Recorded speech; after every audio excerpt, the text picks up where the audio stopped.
What's going on, everybody? Welcome back to the channel. I hope you're all doing well. In this video, I want to talk about the Atlanta Hawks. They're the hottest team in the NBA right now and have suddenly become a playoff threat in the East.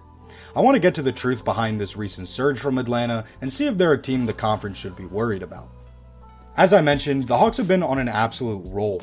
They're 13-2 since All-Star break, only OKC have had a better record, and they just came off an 11-game win streak. In that time, they've had the second best defense in the NBA, as well as the 11th best offense, and the Hawks have shot up from almost out of the play-in to now the 6th seed in the East. It all starts with their defense. Atlanta have a ton of big and athletic players down their roster. Nickeil Alexander-Walker, Dyson Daniels, Jalen Johnson, Onyeka Okongwu, Jonathan Kuminga, Zachary Rizache, Mo Gay, and even guys like CJ McCollum and Corey Kispert compete on that end. They use their defense, which is 5th in steals per game, to jumpstart their offense, which scores the 3rd most points in transition. But the Hawks' offense is much more than their transition game because they're showing a lot of promising signs in the half court as well. There's lots of ball movement, so everybody gets a good amount of touches, and they can use their athleticism to get to a shot they like. There's tons of player movement in general, so lots of screening is getting utilized on and off the ball. There's a few players I want to highlight specifically in regard to Atlanta's offense. The growth from Nickeil Alexander-Walker really can't get overstated. He's developed himself into a legit 20-point per game scorer and possibly a most improved player favorite. The volume 3-point shooting, the defensive playmaking, he's scoring the 4th most points in the NBA off catch and shoot plays, and the 15th most on spot ups, which has so much value in basically any lineup. Nah is just a solid ass player.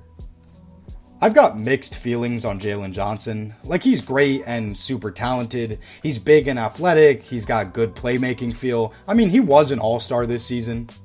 He's definitely the best player on the Hawks overall and offensively, but definitely one of the weaker defenders out of the main group.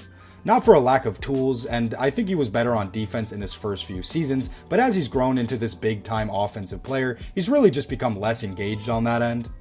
Jalen's one of the premier stat sheet stuffers in the league, but I'm not sure if I'm bought in on him as a super winning player. He's got some real issues as a ball handler, averaging 3.5 turnovers a game, and despite the numbers, he isn't super efficient. And Jonathan Kuminga, I've got to give him and the Hawks more credit than I initially was. At first, I wasn't a big fan of the trade. I didn't think he would be a great fit with Jalen Johnson because they're both these high usage power forwards, and Kuminga can really be a ball stopper, so I thought he'd negatively impact the Hawks' pace, which ranks 2nd in the league and is the key to their offense. The fit with Jalen Johnson part appears to be true. They've barely played together, but the Hawks are a minus 4.6 in those minutes. But I have liked the way the Hawks have utilized Kuminga, bringing him off the bench and not playing him with Jalen. It's still way too early to run any victory laps though, because he's played 159 minutes over 7 games, and 5 of the Hawks' wins during their 11-game win streak came without Kuminga.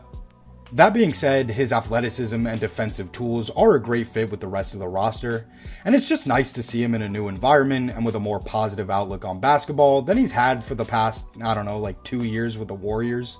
The sample size is way too small to really buy into any lineup data or on-off numbers, but for what it's worth, the Hawks are a ridiculous plus 17.8 when he's on the floor. CJ McCollum has been a pretty good point guard for Atlanta.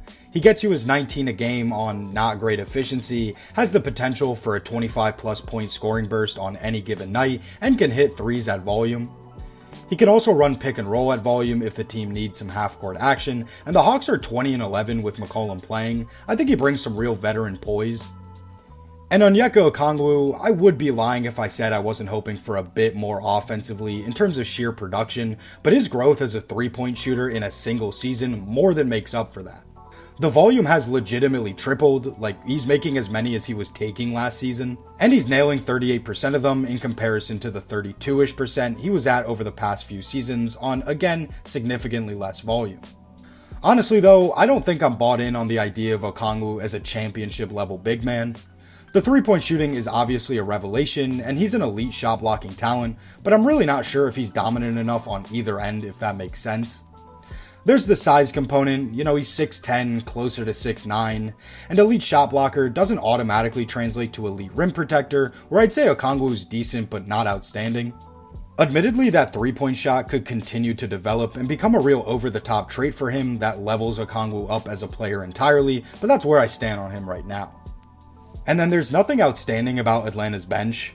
Kuminga we touched on, but then you've got Corey Kispert, Gabe Vincent, Jock Landale, Mo Gay. Not a ton to say there other than the athleticism, size, and defensive components from Gay and Landale. Kispert isn't even having a good three-point shooting season for his standards. I do have to point out that the Hawks traded Luke Kennard, who was shooting almost 50% from three, for Gabe Vincent, who just isn't good. Now sure, they got a second round pick in 2030, but Kennard and Vincent are making like the same amount of money for the same amount of time left on their contracts. I just can't imagine that pick is worth a much less impactful player. I haven't even mentioned Zachary Rizache.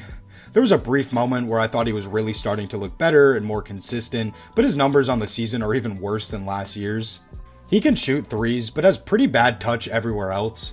I mean, below average around the rim, below average at the free throw line. He barely drives with the ball as well. I just don't know what to say about him. I've always been about keeping the expectations low on Rizache, and yet he's still been disappointing. I guess lean into the three-point shooting. It's his only truly valuable offensive skill right now, so mine as well. I'll never write off a player in their second year, but as things stand, I don't even see high-impact role player potential from him. So the Hawks don't run particularly deep. And while they've had the second best record in the league and posted some really great metrics ever since the All-Star break, there's some additional context that's needed there. Mainly, they've had a super weak strength of schedule.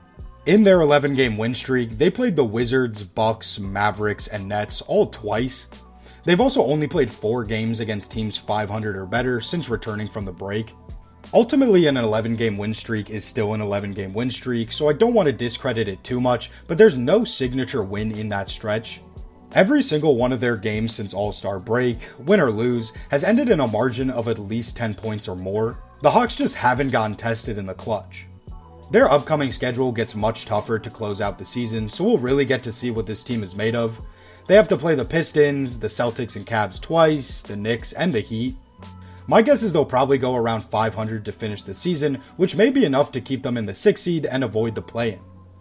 But seeing as the Hawks have gone on this run and put themselves in position to be in the playoffs, real or fake, we had to discuss their potential. And although I commend their ball movement, I ultimately think they have a really limited amount of ball handling and playmaking and just half-court skill. They're a great defense, but I think when things tighten up in the postseason, their 17th ranked half-court offense that scores less than a point per possession is going to stall in some major ways. Simply put, teams are likely going to have an easier time scoring against the Hawks defense than the Hawks will have trying to get their offense going against real playoff competition. I could see a case for liking them maybe over the Magic or Heat, teams that are also good defenses but severely flawed offensively. But outside of that, I really can't see a matchup in the East I'd feel confident in the Hawks winning. I think this core has a lot of young and interesting pieces that are definitely worth seeing if you can build something out of, but as they stand, this is not a serious playoff team, and them catching fire is more a result of late season hoops against a pretty light schedule, rather than the nucleus of a championship team coming together. Well, that's going to do it for this one. With respect to March hoops, you know I had to talk about the Hawks. This is a notoriously funky stretch of the NBA season where you see some really weird stuff, so for better or worse, we always have to have these conversations when players and teams get hot during this time. I hope you enjoyed this video. If you did, leaving a like would be super helpful and much appreciated. Let me know what you think of the Hawks and this run of theirs. I'd love to hear your thoughts and continue the conversation down below. Check me out on TikTok. I post every day, multiple times a day. That's all for now. Thanks for watching, stay safe, and see you in the next one.